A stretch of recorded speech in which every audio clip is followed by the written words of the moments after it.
Please go ahead, ma'am. We are live now. Yeah. Good afternoon, ladies and gentlemen, all the panelists. I welcome you all for this important webinar on moving towards self-reliant India, vocal for local. As we all know that supply chain is very important part of our Indian economy and for all the organization. So today we are having such session with such important panelists. We are honored to have with us Mr. Subrato De, Deputy General Manager, Industry Engagement GS1. Mr. Ishan Bedi, he is the founder and CEO of Synchronized Supply Systems. Mr. Anup Roy, founder and CEO of eSamuday.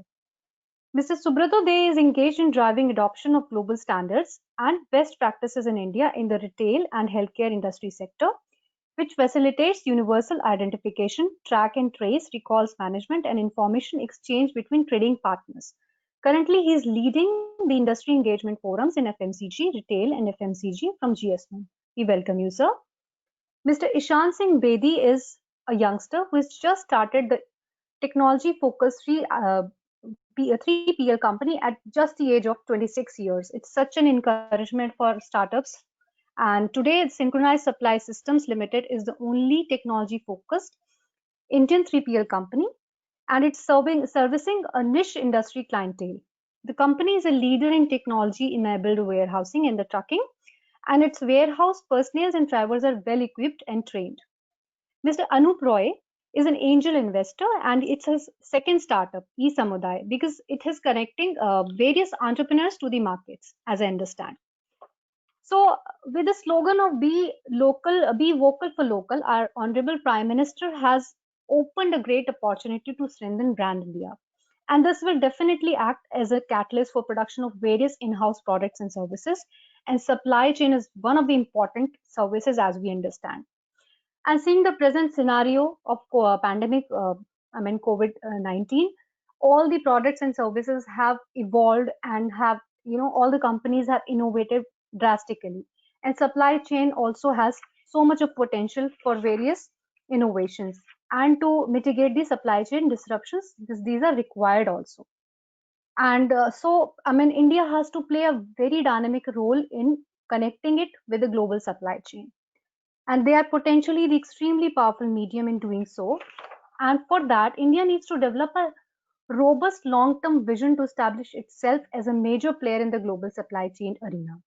And to realize this, there is a need to have four-pronged approach, that is organizing supply chain, having local, regional, and national presence, inculcating a culture of transparency in supply chains, adapting sustainability, that is promoting social and environmental responsibility in supply chains, and making India as a global destination. And once we achieve this, I really hope that supply chain of India would be connecting with the global. And not to say more, I would now request my important, expert panelists to delve on the subject. We have three experts, as I already shared. I would now request Mr. Subrato De to deliberate upon the subject. Over to you, sir.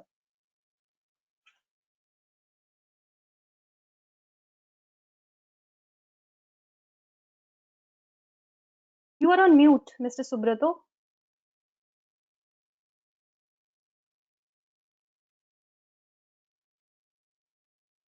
We are not able to hear you.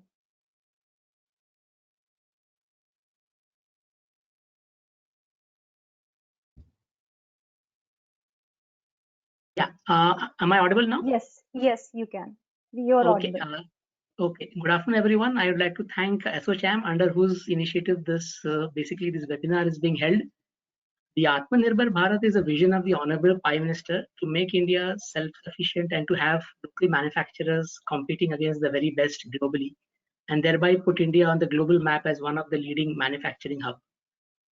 Primary focus is on the MSME sector, which is basically considered to be the power engine and foundation of economic growth in numerous developing and developed countries. So, and India is also one of the nations where we see a significant contribution coming in from the MSME sector. Today's supply chains, coming to the topic of today's supply chains are quite complex actually and multifaceted. Primarily, it is a source of competitive advantage for all organizations. Supply chain efficiency and visibility is an organization's core standard of performance. Today, if we have well-built supply chains, we can expect to improve margins, support expansion, drive positive consumer experience, and reduce operating costs. And organization's supply chain is basically critical to a business, and it's just not purely a business function. Since, as we know, that today's supply chain are complex, but a well-designed supply chain can bring significant value to the organization. Supply chain development today is more or less driven by consumers. So from the consumer expectation of a shorter lead time of receiving the product, as such, you need to have supply chain optimization, which is critical to the successful consumer experience, you can say. One of the most important pillar of an efficient supply chain strategy is visibility. And it is in this area that GS1 system of standards function. So what I'll do, I'll just run you through a brief presentation about GS1, which will give you an overview of how GS1 standards are enabled to bring about efficiency in supply chain. Is the screen visible? Yes. To all? Okay. So basically about GS1, basically we are a global not-for-profit organization, primarily functioning in the area of supply chain standardization. We are 115 member organizations. So means across each country, or we have one GS1 organization, which caters to more than 24 industry sectors. So as you see, barcodes that are assigned to products, fixed on products, are assigned. The number below the barcodes are assigned by GS1. That's our primary role. We administer the GS1 system standards and ensure that the implementation takes place in the correct format in the Indian industry. So basically, GS1 India is a member organization affiliated. We have a global office based out of Brussels in Belgium. And we, along with 114 other member organizations, are part of the GS1 community actually. About GS1 India, basically being a supply chain not-for-standards organization, we have a board of governors which comprises of the Ministry of Commerce, CII, FICCI. ASSOCHAM is also one of the board of governors member. We have FIEO, Spices Board, BIS. So all these are basically, you can say, board of governors for GS1 India. When you see the barcode, the number beginning with 890 identifies that basically this product manufacturer is based out of India. So 890 is basically indicates that India is the country of origin. Any manufacturer based out of India is using barcodes on their products for whatever purpose, for inventory management, track and trace, will have a number series beginning with 890, which will highlight that this is manufactured by India and the country of origin is India. So we are primarily present in multiple sectors. Majority is basically in the retail sector, where in the brick and mortar, when you see a barcode being scanned at the point of sale terminals in a brick and mortar retailer, that's the barcode number which has been issued by GS1. So we are also present with the suppliers in the e-commerce. So today, online e-commerce is shaping up in a large way because of the COVID pandemic. The digitization process has increased. And because of that, manufacturers who are planning to sell their products in the online space will need to have a unique product identification. And that is where GS1 plays a significant role in enabling the manufacturer to sell his product in the online marketplace. We are also present in the healthcare sector, in the pharmaceutical sector with the medical devices manufacturers. So basically, if you see any pharmaceutical products which has got a barcode that is assigned by GS1 India. Today, if you look at it, primarily all the exports going out by the pharmaceutical sectors carry a GS1 barcode, primarily being used for track and trace. So to identify that the country of origin is India, and wherever the end consignment is reaching the end consumer, in case if they want to trace back the origin, track and trace platform which has been developed has the GS1 system of standards, the core in its functioning. We also are working closely with various government departments, like the State Health Department, the Ministry of Health and Family Welfare. We are working with the Indian Railways, the Indian Armed Forces, in basically what you can say in areas of inventory management, in areas of track and trace, product authentication. Basically, we also have worked with Spices Board, where they have the various farms identified, chili farms identified through a unique identification number issued to each farmers. We are also present on the FASTag tolls. If you look at the NHAI project of FASTag, GS1 systems of standards have been incorporated by NHAI. Similarly, in multiple sectors, including excise, education, agriculture, we may say municipal councils, Bureau of Energy. So there are, you can say, you name any sector, wherever there is a need for unique identification, GS1 standards are prevalent. So primarily these are, if you look to how do you build supply chain efficiency? To build supply chain efficiency, you need to have end-to-end visibility. I mean, end-to-end visibility means I need to be able to identify my location from where it is being manufactured to the product that is being manufactured, and how the product is moving in the supply chain from one end, from the manufacturing location, crossing multiple stages and reaching up to the end consumer. It may be the end consumer, may be a buyer, or can be a patient, anyone. The end-to-end traceability is possible only if you have visibility across the supply chain. And this is where the GS1 global system of standards facilitate the traceability, and which in turn enables efficiency of supply chain. So today, if you look at it, manufacturing location can be identified. There is an identifier key called as a GLN, a global location number. So a global location number will identify uniquely each manufacturing location. So prior to that, whenever a manufacturer wants to start using a barcode, he is issued a global company prefix. That prefix can be a 7-digit number, can be an 8-digit, 9-digit, or 10-digit, depending upon the company size and the number of products that he has. So to start with, the company gets a global company prefix, and using that prefix, he basically assigns one number, creates a global location number using that prefix to assign it to his manufacturing plant, can be assigning it to his warehouse, can be any location, can be a billing unit, can be a sales unit, can be a anything which a manufacturer wants to identify location wise can be done using a global location number. Similarly, when the product is manufactured, every product needs to have a unique identification. So every SKU needs to have unique identification. This is where the GTIN is used. The global trade item number, that's an identifier key from GS1, which enables a unique identification of products. So this product, when it moves from one end of the supply chain to the other, it carries the same unique identification across the supply chain. So basically, you are identifying products. Basically, when there are grouping of products put into a logistic unit, there is a unique identification given to the logistic unit called as the serial shipping container code. This enables unique identification of the logistic unit which is traveling from the manufacturing location, maybe to the distribution center, maybe from distribution center to the retailer maybe back to the local outlets actually. So this entire movement of goods across the supply chain can be tracked using the various GS1 identifier keys. Basically, one more, you can say, utilization of the GS1 company prefix is, on identification of documents. Today, if you have a document like an invoice or a receipt or a certificate, which needs to be authenticated, so we have a GS1 identifier key called as a GDTI, which is incorporated onto the document for a unique identification of the document. So similarly, anything or any product which moves across in the supply chain and which needs unique identification authentication, GS1 identifier keys are used. This is the first pillar of GS1, what we call as the identify pillar. The second pillar is the capture pillar, wherein the information that is captured is encoded into the form of either a barcode or a, you can say, a QR code, one-dimensional barcode, two-dimensional barcode, QR code, or even in the form of RFID tags, which is happening in the case of the NHAI FASTag. So various information that is captured for product, for document, for location, for assets, all these can be encoded in the form of barcode, either a 1D or a 2D, or a QR code or a data matrix code, just as the case may be, requirement is.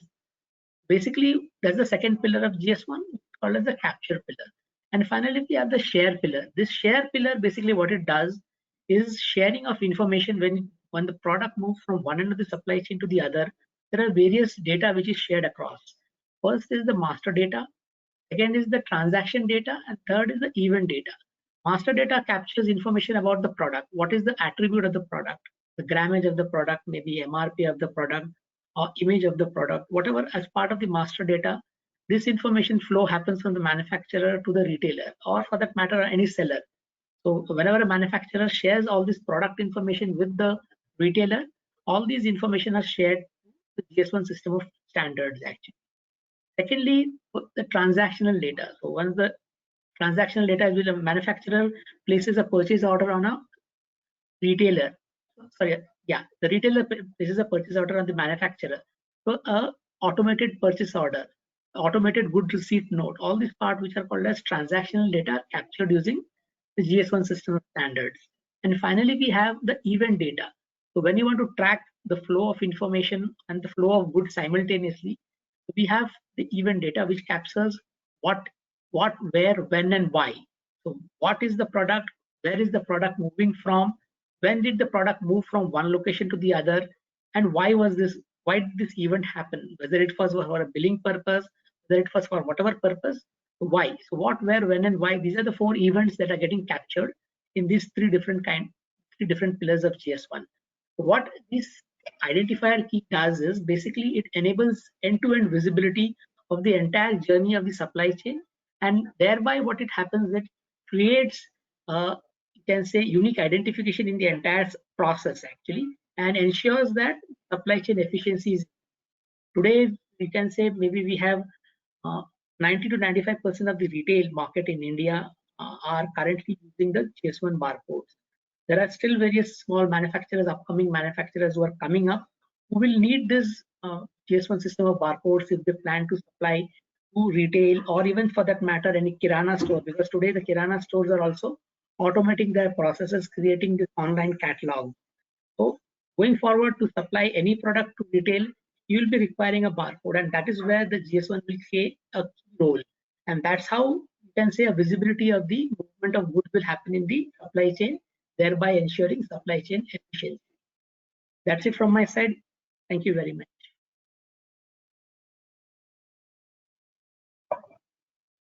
Subratoji, in fact, we have heard a lot about GS1 and barcoding.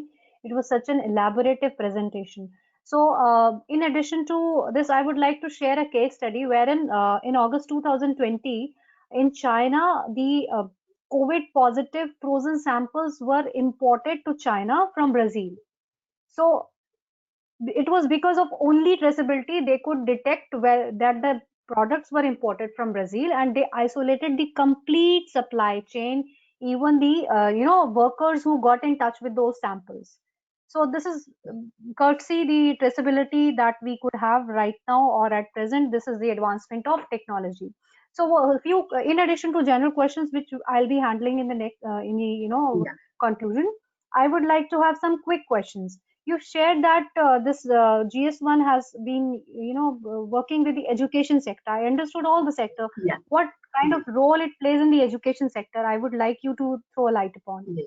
So basically, the certificates that are issued by the universities. So when the prospective employer wants to know whether the certificate is genuinely issued by this university or not.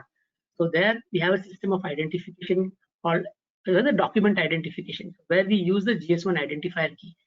At the back end, there is a portal which the university may have.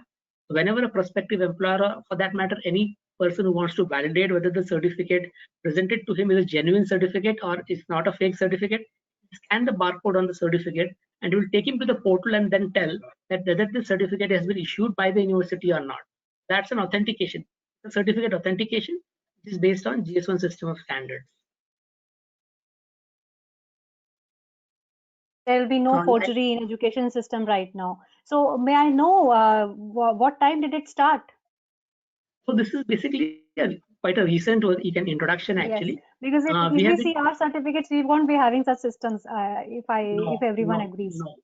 So we are talking to the Ministry of Education, we are talking to the UGC to get this rolling into the Indian market. Yes.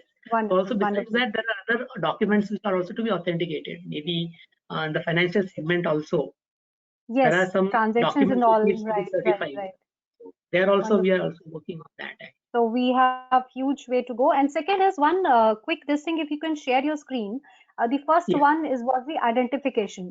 So suppose a batch of sample, you told us that there will be a unique identification number for a particular product. So I just want to understand, how do we identify different products from the same batch? So basically, there is a concept of serialization. So like in pharmaceuticals, so every product will have a product identification. SKU identification is there. To add to that, there is a serial number attached to the identification. So that will give you an instance identification. If you want to differentiate between 2 different SKUs, So you need to have a serialization. That is what is meant by serialized GTINs. Okay, Actually, okay. Maybe rather than I the did not. pharmaceutical liquor, yeah. Yeah, okay, okay. That must be while packaging and all, the unique identification or numbers would be given to the different products of the same batch. Okay, Yeah, they fine. have So, multiple numbers, randomly generated serial numbers, which the system generates the random serial numbers and gets attached to the GTIN when it's printed. For okay, concept called as okay, serialized GTINs. okay, fine. So, one last question is, what is the global presence of GS1? So we are present in 150 countries, 150 countries. GS1 India takes care of, besides India, it takes care of Bangladesh and Nepal. So we handle 3 countries, but we are present. GS1 has member organization in 115 countries, so which covers 150 countries totally Wonderful. globally. Yeah. Okay, okay. So thank you very much, Subratoji. I would now call upon Mr. Ishan Bedi. He's the founder and CEO of Synchronized Supply System. Ishan, over to you. Hi, Nirupama. Thank you for having me here, and thank you, Mr. Day. There's a lot I learned about the GS systems, so which I wasn't aware of. So thank you for that. I'll start off with a brief about what synchronized is and what we started, and then of course I'll come to the the topic of the day, which is vocal for local. So synchronized is a third-party logistics service provider. It was founded in 2007 by myself, and we've covered the entire journey through the 13 years, both as a plain vanilla logistics service provider, which was the journey that we started, in 2007, where we were just a regular, trucking and warehousing company, and we, began with standard processes. But in 2013, around the time where we hit some scale, we had to evolve, right? For those of us who are unaware, third-party logistics is primarily 2 services, warehousing and trucking, right? Both focused entirely on the domestic market. And the domestic market is, movement within the country, within the, the confines of the country, right? So in this, up till 2013, we had a pretty good, experience, pretty good growth. But at that point, we came across, certain issues in terms of scale management, where, our business was getting too big to manage. And at that time, we came across, the key solution by chance of, technology, where, we were building some softwares for somebody or some, aspects such as that. And subsequently, we realized that, technology is the way forward for the future. So in 2015, we started making some, softwares for ourselves initially, and now, we're a very tech-focused third-party logistics company, right? So the context that we have here, or the topic of discussion that we have, is vocal for local, right? And what the Prime Minister has now said is that, the focus on domestic industries is going to go. There's going to be some level of,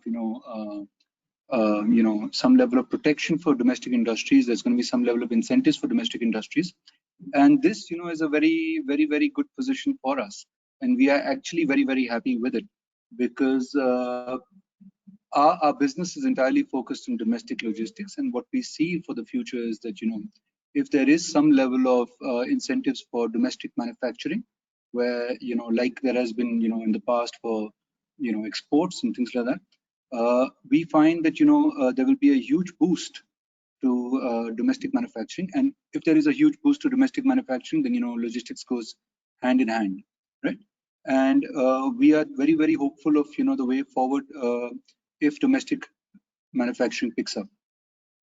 At the same time, we are, vocal for local for us is taking on 2 avenues of thoughts, right? And the perspective that we find, in the past 5-7 years or 10 years of being in the industry, right? We find that, there was a lot of, whenever we have spoken about technology, or whenever we have spoken about processes, at least in the logistics field, we have always attempted to benchmark ourselves against, what the Western countries are doing, or what, is happening in China. And, the aspect has always been, trying to aspire to be something like what is being done there, right? So a lot of the softwares that get built or are are procured are made by companies which were based out of the West, and then they were procured off the shelf, and then they were people tried to implement them in India, and the perspective was always that whatever is from the West or whatever is from somewhere else is better, right? But this is a mindset that we think definitely needs a change, at least in the logistics space, because India's logistics problems are its own. India doesn't have the same logistics problems that a developed country has. It doesn't have the same logistics problem that even China has. It has very unique problems in terms of the requirements of domestic manufacturers in terms of logistics and the movement of goods. So in that context, we feel that technology cannot be bought off the shelf, right? And technology cannot be photocopied, and technology cannot be imitated. In fact, one has to take the arduous steps of building that technology, right, and building it to the to the requirements of the domestic audience. And that is the key aspect where we believe vocal for local should also play out, where we have to have an aspiration for solutions which are made for us, akin to a custom-made suit, as opposed to a ready-made garment which is right. The technology that we speak about, if we were to just look at the domestic industry, which is trucking and warehousing. Trucking in India has been stuck in the 70s for the longest time, right? And the reason for that is not that nobody has tried to build new technology for trucking, but the problem has been that the target audience in terms of adoption of technology in the trucking space is are people who are not very well educated, very hardworking people, but not very well educated.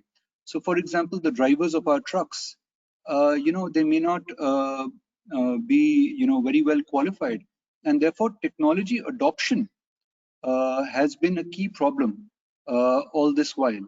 And it has not been that nobody's been able to build the technology, but the problem has been that the adoption of that technology has been has been very slow, primarily because sometimes the technology built was very complex and it wasn't very easy to use.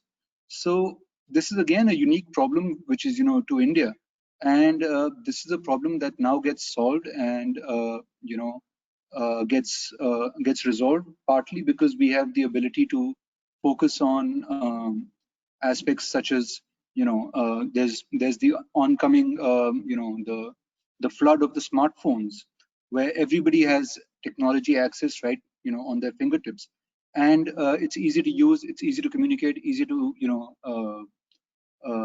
train.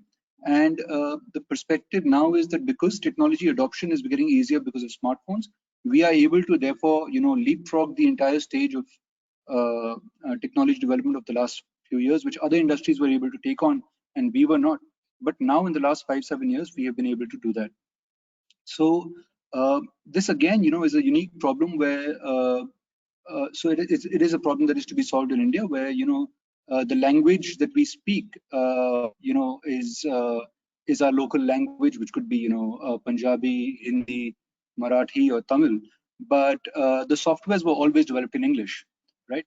And buying an off-the-shelf software always ended up being in English, which a user could not use, right? So what we mean by technology for the local for the local industry means that we need to be able to build technology that helps us solve our local issues, right? So other technologies that are used, at least in our business, in our line of business, for example, the a warehouse management system, right? What we find is that there is an abundance of warehouse management systems available across the industry, but typically they're all very either they're very expensive, or they've always been structured to a certain process level which exists in the Western world, but cannot be emulated in the Indian context.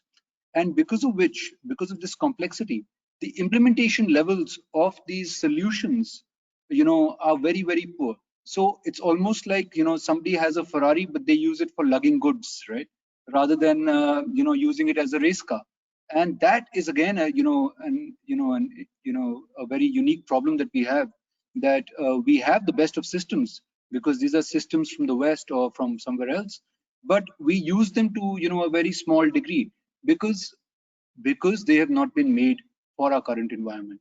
So in this context, we feel that vocal for local is, absolutely critical. We need Indian-made solutions. We need Indian-made benchmarks. We need Indian-made,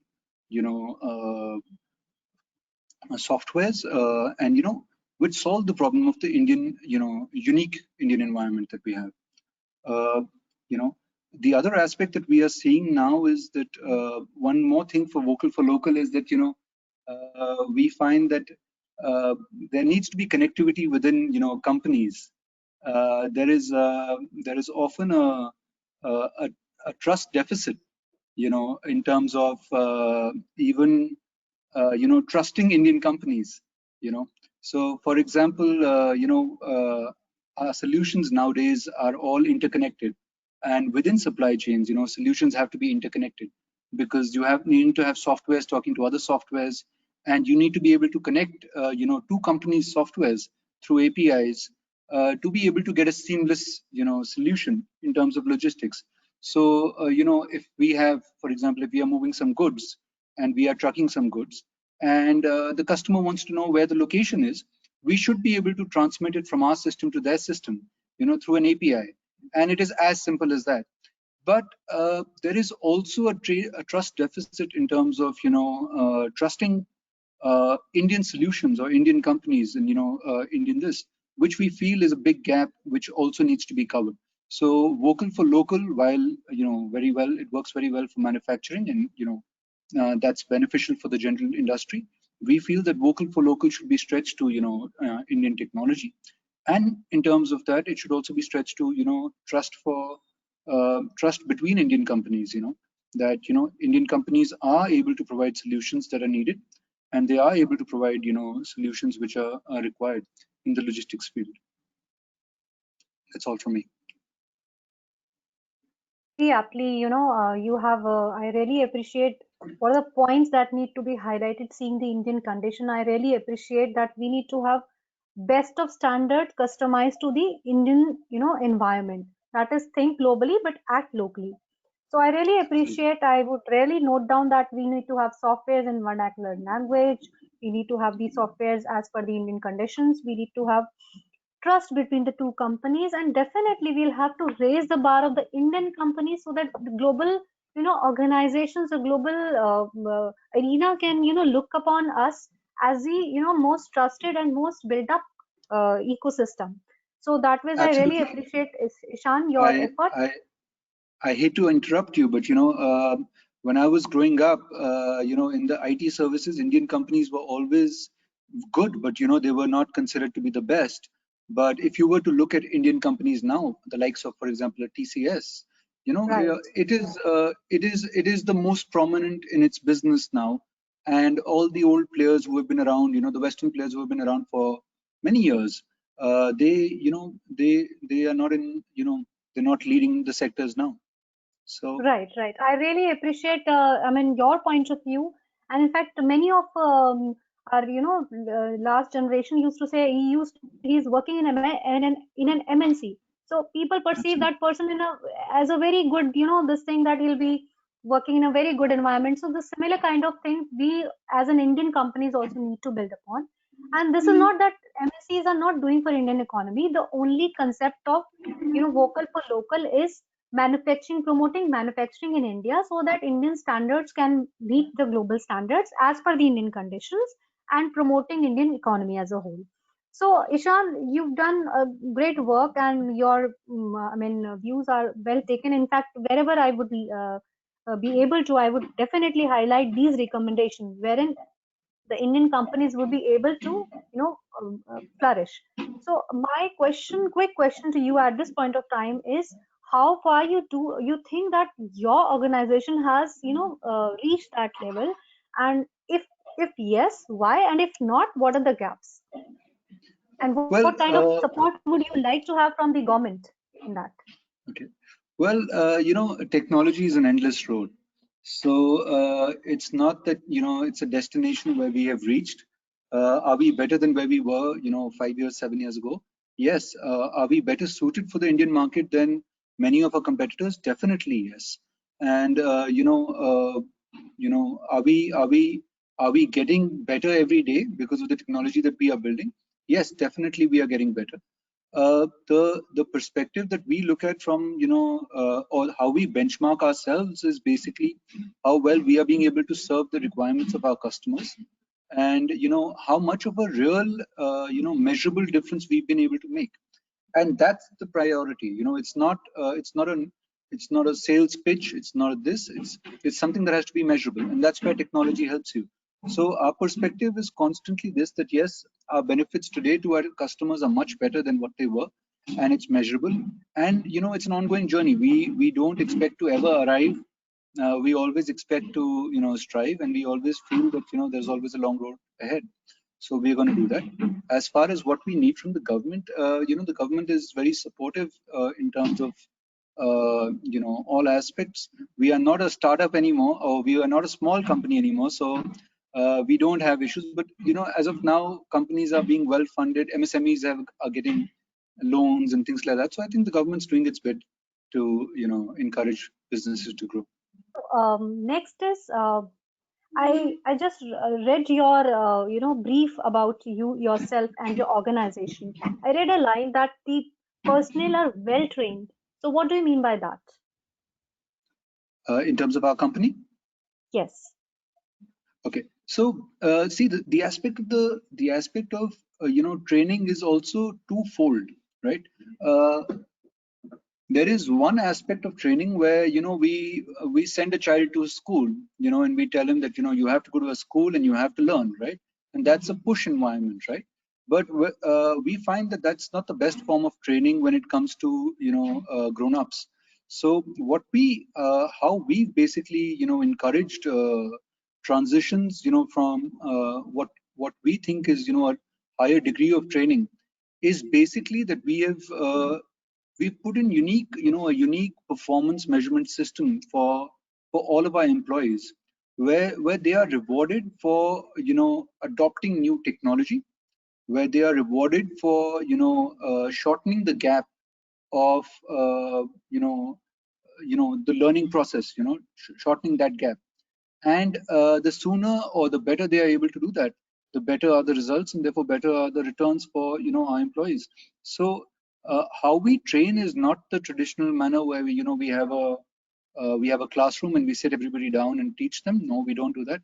How we train basically is we make it better, or incentivized for every single individual in our company to achieve the benchmarks that they want, to give us the feedback that they or the aspiration that they have in terms of systems that we can improve, the feedback loop, and then subsequently build on that, and then further guide them to adopt further technology. And it's an ongoing process, right? So that's how we look at training. And in fact, I'm really happy to see so many organizations like yours who are changing the perception of this travel, transport, or even truckers, the industry. It was not perceived very well few decades back, and even their lifestyles were not even liked by general masses. So I really appreciate the perception for the logistic and warehouse industry has tremendously changed, and it is going to grow with the onset of this digital revolution that everyone is adopting. So one last question, Ishan, is it's quite personal. Which Indian roots company do you like personally and professionally both? Indian roots company in terms of Indian company, not an MNC. I'm not against well, MNC, but yes, some Indian I'm company you might be admiring throughout the journey. I like many companies in terms of So you can name integrity few. and principles. I think Infosys has always been my benchmark. TCS is an incredible. I mean, Indian companies are really now going out and making a difference. And it wasn't always the case. There's many startups which are now there, which are going out and doing lots of things. So I think the environment. Any There's no recent better time. example from the startups? Would you like to quote? In terms of startups, I think the names are always out there, right? Of course, there's somebody has some favorites and somebody has some. But for me, I thought Ola or all of these companies were pretty good. Yes, that's what I was would like to hear from. Absolutely. So never mind, that's really nice to have your views, and in fact, definitely case studies like yours will definitely revolutionize the industry. Thank you so much for your kind inputs. I would now request Mr. Anup Roy to share his case study. He's the founder and CEO of eSamuday. Over to you, sir. Nirupama and Ishan, excellent hearing your story. It was such a pleasure. And Subrato, just like Ishan, I learned a lot about the GS1 system today, and the magic behind what happens when you buy something off the shelf in a departmental store. Is my screen visible? It is. Yes, it is visible, Mr. Nu. Yeah, thanks so much. So what I'm going to talk about today is Vocal for Local. Incidentally, eSamuday got set up just about a month before our Honorable Prime Minister brought up this as a national mission, Atmanirbhar Bharat and Vocal for Local. So the idea behind creating this, and I'll echo what Ishan said. We've been taking a lot of technology from the West. We've always admired and looked for the maturity of the technology from the West. For example, I worked with State Bank of India, where I spent almost 2 years and 400 people from TCS trying to customize an Australian software to meet SBI's requirement. Whereas we have a lot of similar solutions in the Indian market as well. But I think things are changing now. Technology and network data has become commodity. So we have entered the age of low code and no code, APIs and quick implementations of technology where the plumbing is taken care of. So the idea behind eSamuday is technology has become commodity, but the entrepreneur's understanding of the local needs, because it's very diverse, our country is immensely diverse, that has not become commodity. Our connect with our local market, building diverse solutions, that's something that will never become commodity, because needs keep changing at the ground level. So what the concept we're trying to drive is decentralization of digital platforms. So what you can think about is we brought up the example of Ola. Ola came up in 2008 and 9, where technology was still very difficult. Trying to build a technology company was hiring hundreds of engineers and trying to build that kind of technology. Now potentially there are a lot of companies, including in India, that are offering ride-share kind of software off the shelf, right? So and customizable and all of that. And with the API economy, you can take that kind of thing off the shelf and you can make it work in your local environment. So what if there was a possibility of a local company, let's say in Nashik in Maharashtra, that wants to serve and become the digital solution for Nashik? And serving all the needs of the local marketplace in Nashik, and serving not just food or taxi or whatnot. It could also get into advertising, education, entertainment, whatnot. Anything that covers the town or city of Nashik could be something that this particular company could do. Think of it as Nashik's Amazon, right? So what we set out to build is a platform that brings a community together. So getting everybody together first is the most important thing of building a community. So today we have existing fabric of our commerce in our small towns still exists in the physical world. More than 80% of commerce in the in a town happens in the physical world through relationships that have been existing for decades. Having said that, COVID has created a kind of a disruption, bringing digital first as a need. Digital has become a need for consumers. Take the restaurant industry, for example. Most consumers are preferring to order from home rather than visit restaurants and dine in with their families. So there is a shift in this behavior and moving towards digitally acquiring goods directly supplied to your home. And in that, potentially there are global platforms that are platforms that are either run from Bangalore or from Gurgaon or from Mumbai that provide these solutions, which are marketplaces that are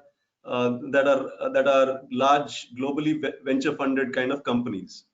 Having said that, the real requirement is to bring the producer and the consumer and the local economy together. And with platforms, the biggest problem is that the producer, let's say the restaurant owner, doesn't know who he is serving, and that serves to the detriment of both the consumer and the producer. And therefore, I think L-commerce or local commerce systems, enable that kind of community kind of a service. It's a service run by a local company that brings on board all the sellers in that local area and then brings on board the local last mile logistics in that local area. And it is operated by multiple micro entrepreneurs. So you could have a service provider for pharmaceuticals, you could have a service provider for a particular location in a town, and so on. And this could each create multiple micro digital entrepreneurship opportunities. So the first step we are doing right now, we put out the platform, and we've tested it out in my hometown of Udupi, Manipal in Karnataka, and now we are rolling it out to the rest of India. What we do is we reach out to entrepreneurs, and typically these are young people wanting to start their own companies, understand their town well. And their bottleneck could be a roadblock could be in the form of understanding technology, the ability to build technology.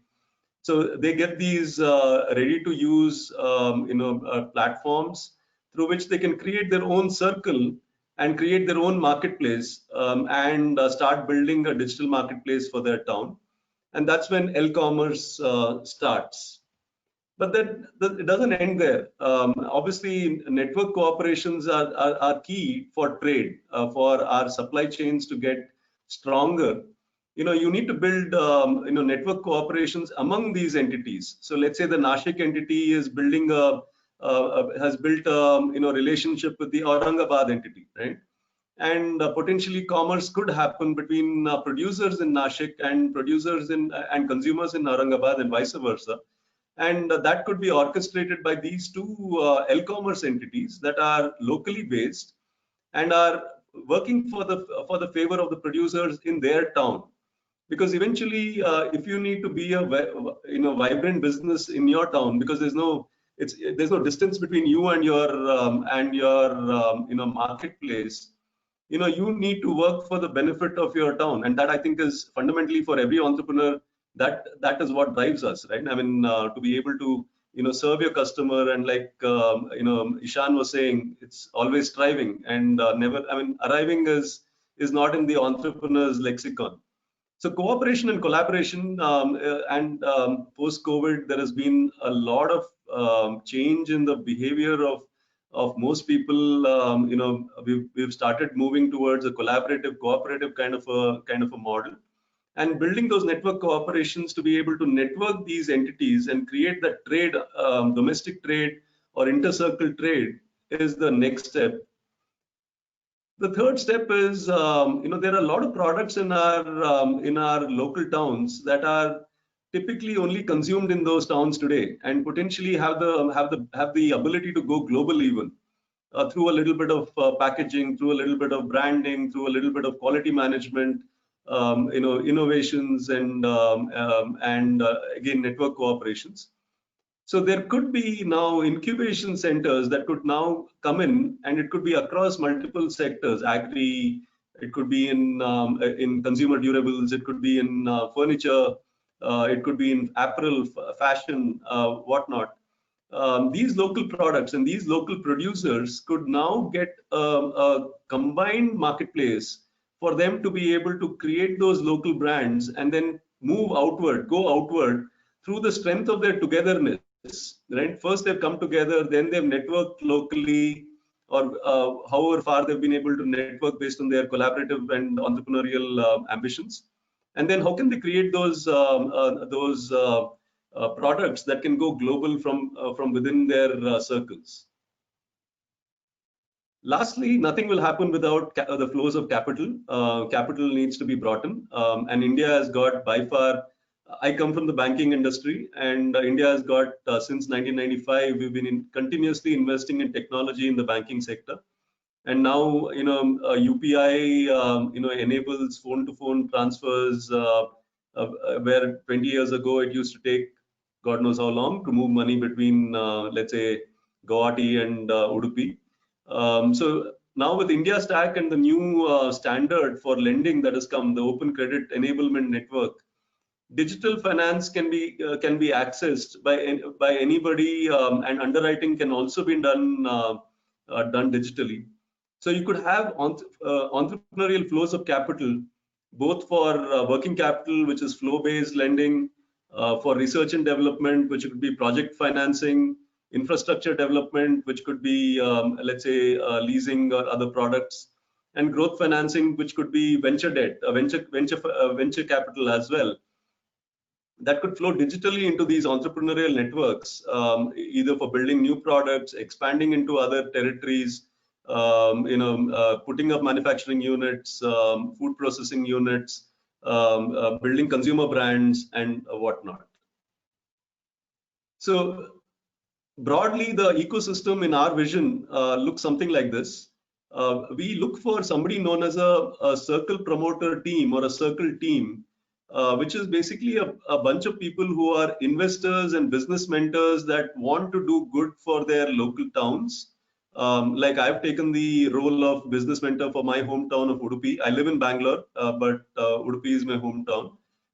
So we've incorporated a company in Udupi, which is the L-commerce entity for Udupi, which is owned not by any company based in Bangalore, but owned by people who are operating that platform in Udupi.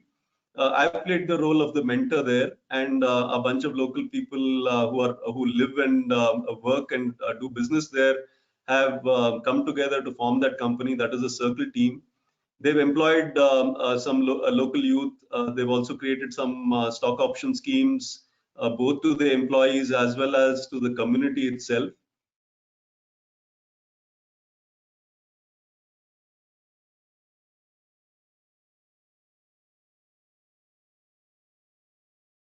We are not able to hear you.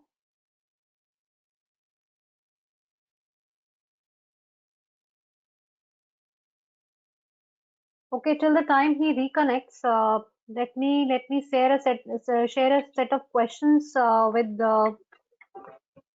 Mr. Subrato. Shirish, you can talk to Anup in the meantime. Yeah, Subrato ji, we have set of questions till the time Anup joins in again. So, what are your say on Atmanirbhar Bharat? Is it just a slogan, or Indian companies? It has definitely accelerated the growth of Indian companies or investment in India from abroad, from multinational companies. So basically, this Atmanirbhar Bharat, what we are talking about, is basically designed to basically support our MSME manufacturers actually, so that they become more globally competitive. Currently, MSME, when we look at manufacturing, we are much behind when we look at other countries in our region like China. So to be making ourselves globally competitive, this program is very essential, and one of the key facets is how the government is supporting this journey of the MSME manufacturers, right from the concept of being a startup, be globally competitive actually. And in this way, the industry is very supportive to this concept actually. So we have received, like as an organization, as a supply chain standards organization, we keep receiving a lot of queries from small startup companies who want to start manufacturing their products for supply to retail, for online, or for export. So basically, we have seen this traction, like since this government initiative, we have seen the number of queries which are coming to us growing by about more than 75 to 80% growth, month-on-month growth, you can say. We are getting this number of Wonderful. queries which are coming to us. Yes. So it has definitely sensitized the Indian entrepreneurship, the spirit of Indian entrepreneurship. So Yes, sure. my next question is to Ishan. Ishan, how do you see the long-term effects of COVID-19 spread on the global supply chain management? Well, I can't speak for the global supply chain management. I can tell you what I've Indian read and supply stuff like chain. that. Yeah, but the simple thing is that if there is traction of the government's policy, that's vocal for local, then domestic manufacturing or domestic exports, as and when they increase, that's a very good thing for the Indian logistics industry, because that means that there's more goods being manufactured. There's probably going to be more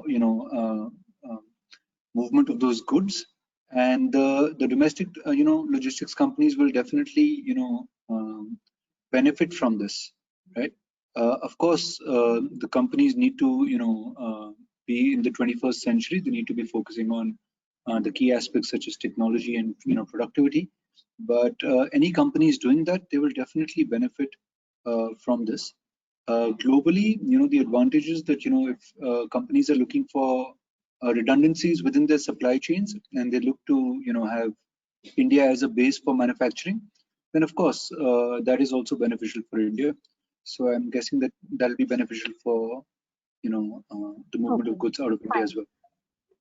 So as I understand, our three of our case studies, all the content that has been shared by Subratoji, Ishan, and Anup, they are based on digitalization. So even I have also recently, since pandemic has all led us to the online sessions, webinars like this. Otherwise, we would be sitting in a room. So we all have developed skillfully for this. And what kind of but still there are masses. Anup, we'll just get back to your session. There is a question that I mean, what kind of basic course would you like to recommend? I would like to hear from all of you, since digitalization is important. Let me repeat this for Anup. We all have skilled ourselves to learn how to run webinars, how to orate, how to mute, unmute, how to share our webcam. So what are the basic, but still there must be a lot of population which could not get this opportunity, and to avail this, what kind of basic courses for general masses do you recommend, so that they become digitally educated? What should be done? Each one of you, I would like to hear from each one of you. Ishan, you want to go first? Sure.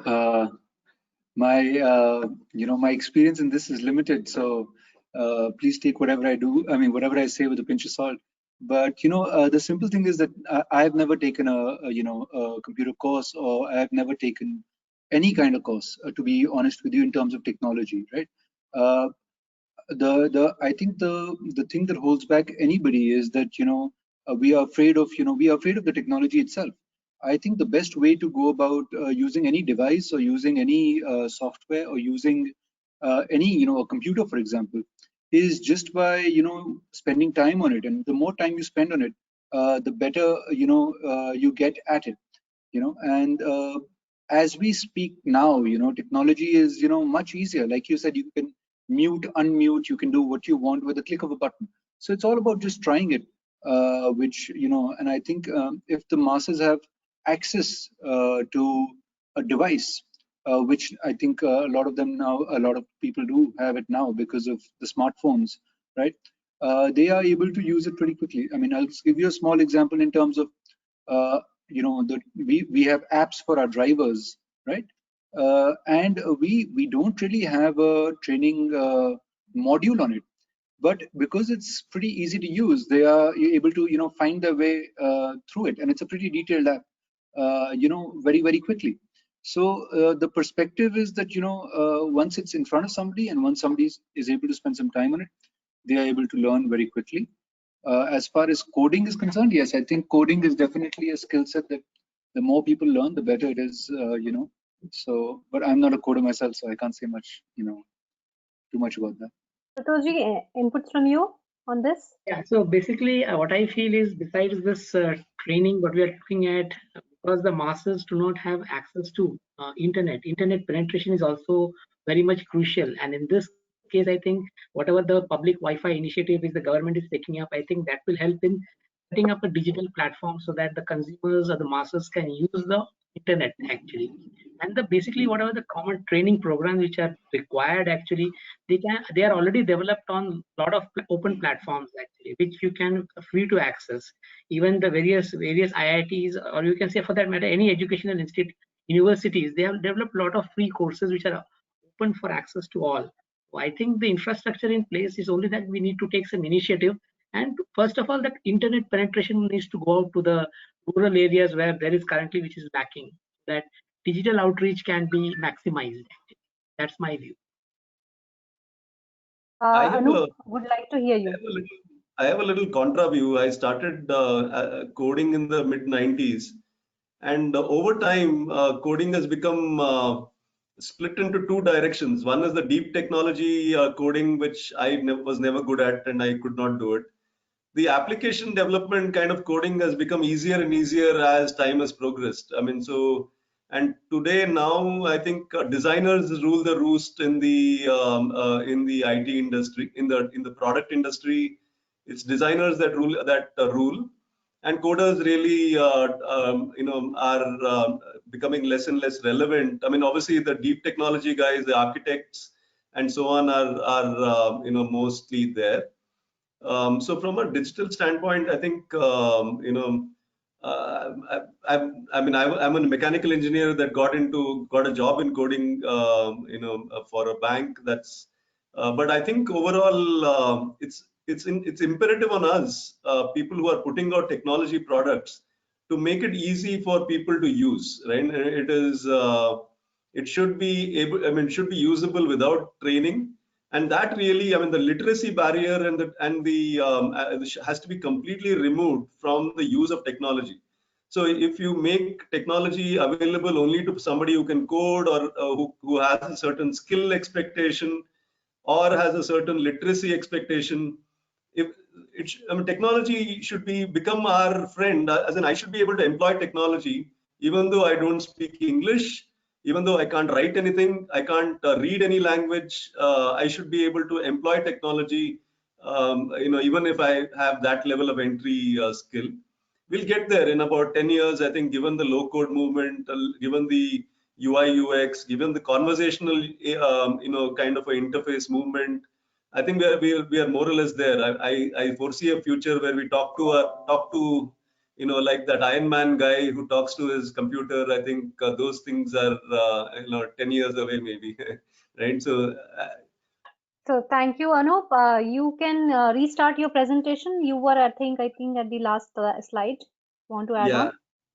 Yeah. So we just lost you in between. So overall, I'll share the slides and you can share with the audience. Overall, I think, just to summarize, we are basically giving away, a multi-seller marketplace platform through which local entrepreneurs can create local innovations and bring local products. First, make themselves stronger together, then network with other people.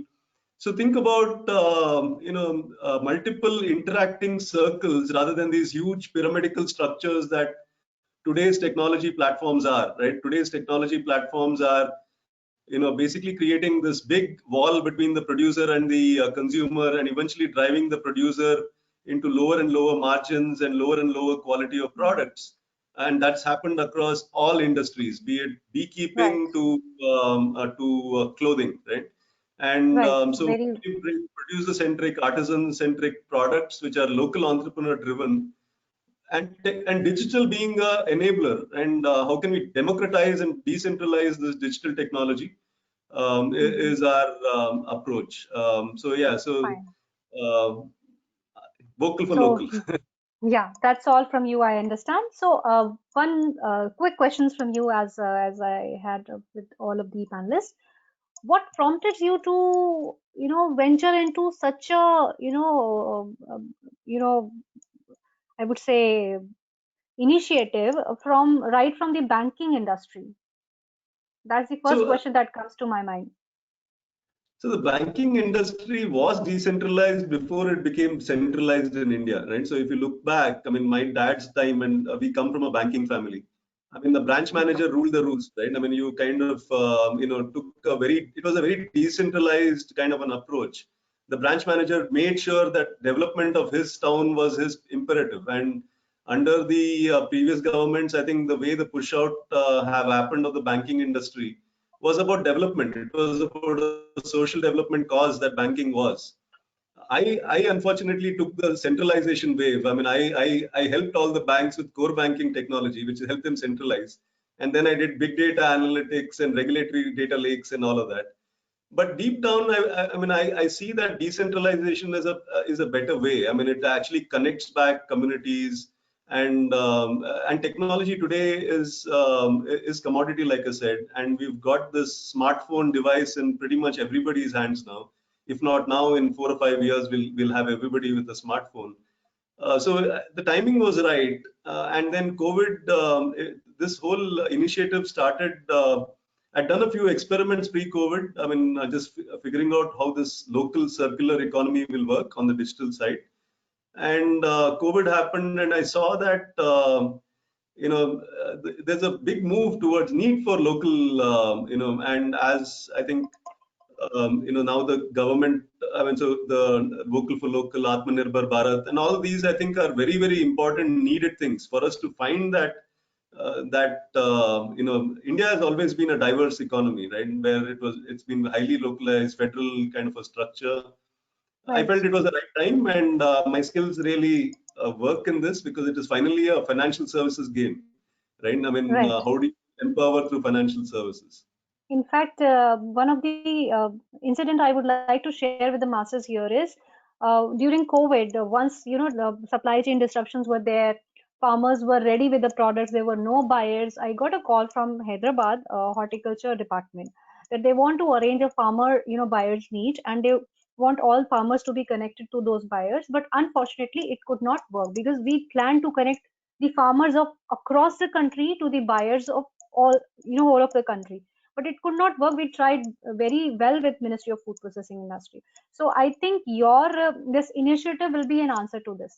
In any such uncertain condition, the local market will be connected to the main market, as I understand. And we, in our local language, we used to call it local heart. So it's not only for fruits and vegetables, you are including the FMCG products also, as I understand. So yeah. This is my, yes. So now coming to the conclusive round of this session. Yeah, Anup, we are not able to hear you. Okay, so we are coming to the conclusive round of this session. I would like to have some general questions. Services as well, actually. Okay. For example, the local. Fine. So there may be, I think, some Can you hear me now? Network connect. Yes. It's breaking. Never mind. We'll go ahead with the question rounds. So my questions are from Ishan first. What were the challenges faced during the startup phase in your business?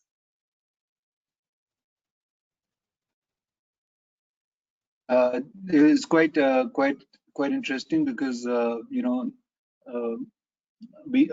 I was starting up when it was 2007. So this was before startups became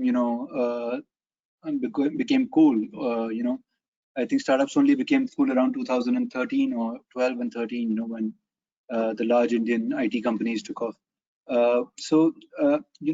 Starting up is never easy, and I think starting up at the age of 26 was actually a blessing in disguise, because you don't have so many responsibilities, and you're a little bit freer in terms of your responsibilities. But the biggest challenges in startup at that time were the biggest challenge for me was financing, right? Because there was often cases or situations where we had funds available. I mean, we had customers available, but we just didn't have the funds to, grow, because whatever said and done, companies right at the start don't get funded without, a security, right? And that was primarily the challenge. And if you have a small security and you've, maximized the leverage on that, then that's pretty much all you can get from a bank. So that was primarily the biggest challenge, because we had to save. Back in the day, we had to save every penny to be able to deploy that money, or that capital for future growth. So that was a pretty painful thing. Somebody once mentioned to me that starting up is like building a boat while swimming, and that's primarily what it was, because it was excruciatingly painful at the time. But I think now the situation is a lot better. Startups are looked at very positively, and startups are also being financed and funded. So I think it's a pretty different environment now. So people like you have paved the way for the coming people, like coming startups, I would say. So Anup, we lost you again. So my question was, what were the challenges that you faced during your startup phase? So it's you just started, you might be facing right now also. So please elaborate on that.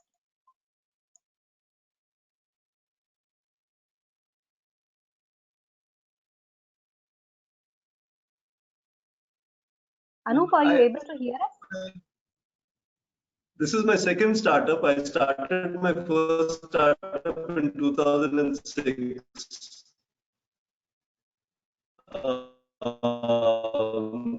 Maybe you can close your window. We are not able to hear you properly. If you can close your window, maybe your voice is clear then. I can hear you, but I think some connection issues. So this Yes. is my second startup, and I started in 2006, my first one, and which in 2017. Yeah, this was my. Is it better? So yeah, Yes, this is we my can. startup. I started my first one in 2006. So the journey is very familiar. The first year is obviously the most difficult.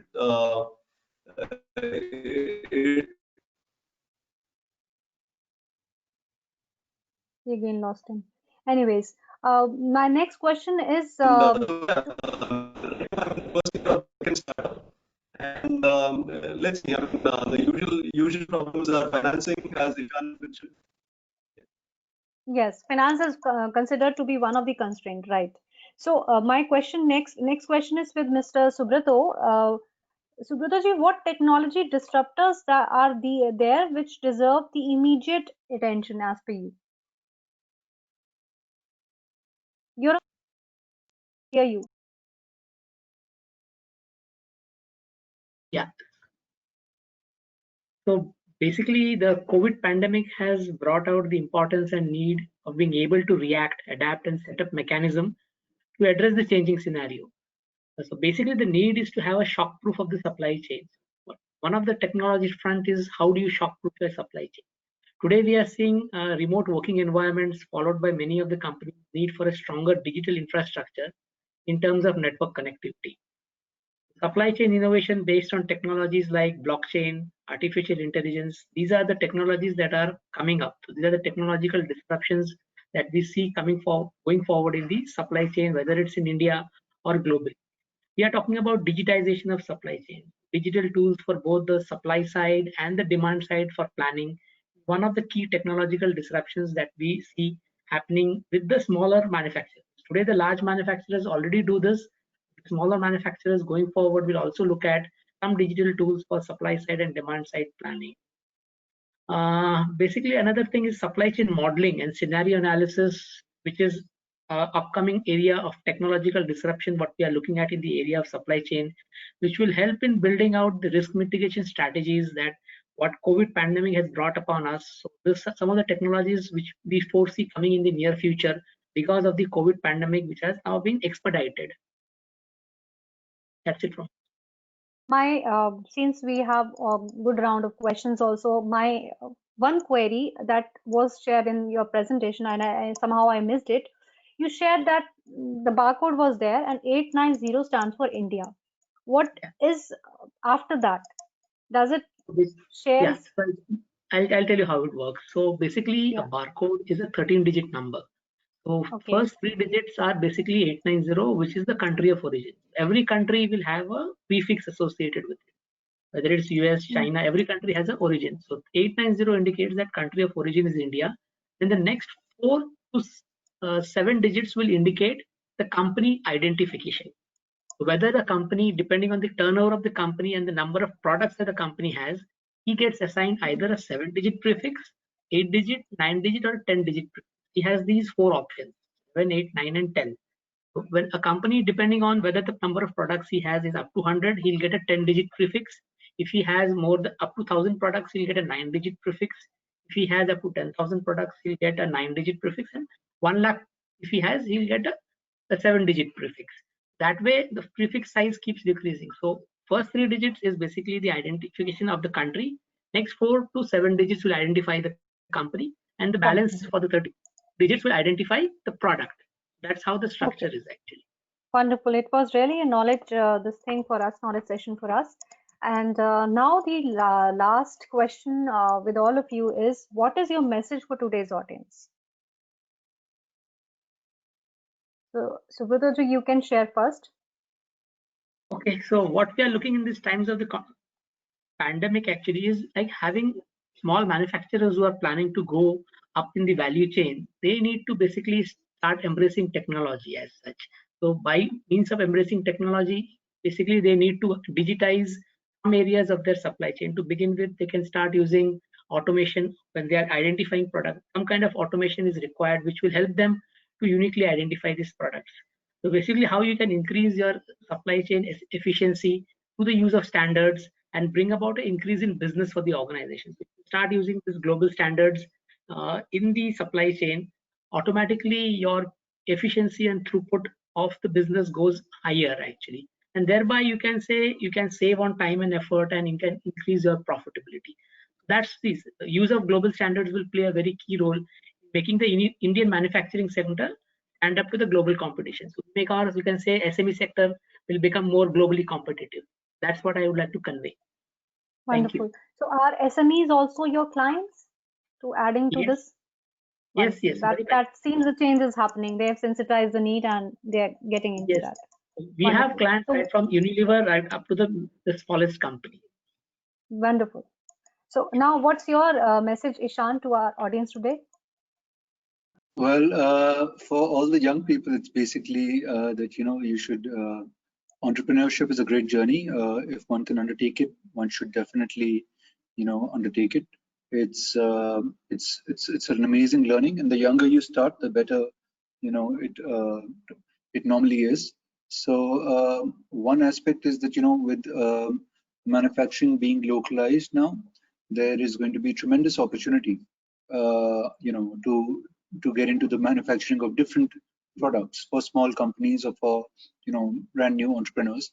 So I think that's definitely a piece of advice that I have, that this is what one must aspire to do if one can. The other aspect that I would and I'll just repeat the same thing Mr. Dey said, that technology in today's world is a necessity, and no matter what you make, no matter what you manufacture, no matter what service you give, I think technology will play a big piece in it. And I'm not a big fan of ready-to-use technology. I'm more a fan of building one's own tech. So I would always recommend that if companies have hit a certain scale, they should go out and start developing a little bit of technology. Technology is getting easier and easier to develop, so it's not that hard. Try it out, and if you do try it out, I'm sure you will succeed. So that's what I'm saying. Wonderful. So it was really. Now we come for the wrapping session. I think we have lost Anup. Will be sharing his views with the audience again. Anup, can you hear us? Yeah, I can hear you. Yeah, your voice is really clear. Kindly share your message with the audience. So, like Ishan, I'm a big proponent of entrepreneurship. I believe that the decade of 2020 is going to be driven by entrepreneurs of India, and there's opportunities in all sectors. There is agriculture, there's manufacturing, there is services, that are emerging, serving local communities as well as global regional communities. India is emerging as a powerhouse. We are the largest young population of the world. We are, information powerhouse now. Technology is a definite necessity. Every business, every company that starts should be technology enabled, digitally enabled from day one. And like Ishan said, as you become bigger, think about developing your own tech. Think about building your resources, but get started. The first year is important. Beyond that, I think it's a matter of striving and never arriving, like Ishan said. So let's go out there. This year has been a year of reflection. It's now positivity and Atmanirbharta that I think will get us forward. So all the best to all the young entrepreneurs out there. Thank you so much, Anup. In fact, while winding up, I would really, appreciate your experiences that you've shared, the case studies that you've shared, the inputs you have given. We are really obliged on behalf of ASSOCHAM. I thank all the panelists, and maybe we'll be definitely involving you in other activities of ours, GS1, Ishan, and Anup. And while winding up, I thank all the participants from ASSOCHAM for joining us. And for any questions, you can call us. Thank you so much for joining us. Thank you so much. Thank you so much, Nirupama, Thank you, Nirupama. Shirish, Thank you very much. for Thank having you. us. Thank you, Subrata. Thanks, Anup. Thank you, everyone. Yeah. Thank you. Bye. Thank you all. Thank you, sir.